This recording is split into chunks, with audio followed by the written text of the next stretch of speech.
And Mariana, Marty's attractive caretaker, she has a very, very interesting quote in the book, in the novel.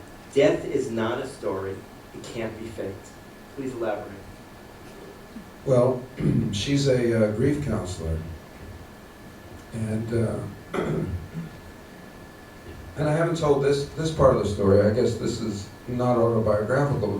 This is just kind of to fill you in on how ideas have their gestation period. When I was scoring a movie that I actually did write and direct, that I got to make as an independent film called The House of D. And we were scoring it, and what you do, I'm going to be telling some long stories here. These stories have a little background. Is it okay? Yeah. All right, so they're just kind of technical movie things, so let me know if it's terribly boring. But We love House of D. you love that? Yeah, well, I'm not just talking about the film, but I mean just like the making of the film, but thank you.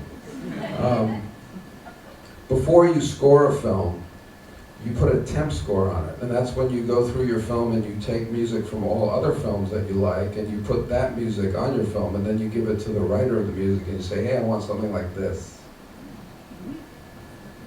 It's interesting. I mean, I find that interesting, because that's not like something that people really know.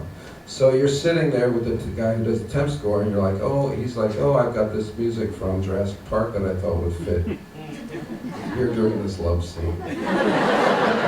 And so you do that, and you just sit there and you're like, yeah, I like the sound of that, you know, I like the strings, I like it electric, whatever.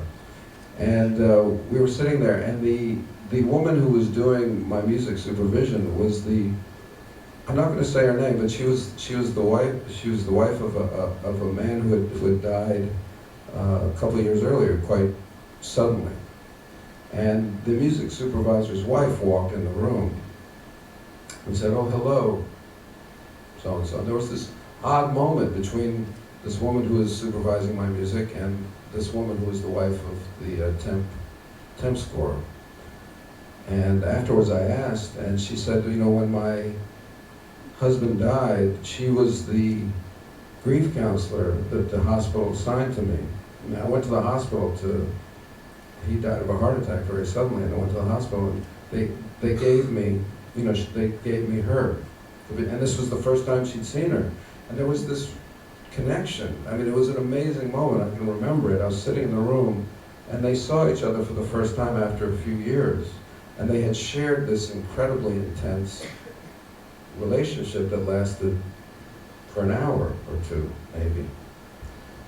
And I didn't know that job existed, grief counselor. I didn't know that this, and so I asked the temp scorer, I said, can you have dinner with me, you know, with your wife? Can we go out to dinner? And I have an idea. I'm really interested in what she does. I'd like to hear about it.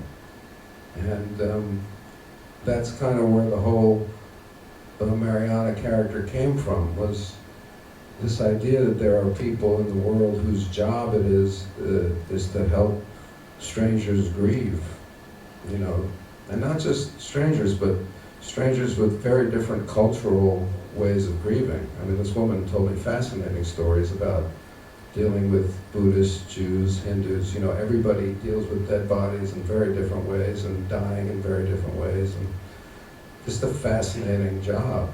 And I thought, yeah, I could fall in love with a woman like that. You know, or I could have Ted fall in love with a woman like that. Somebody who's that kind of empathic and tragic.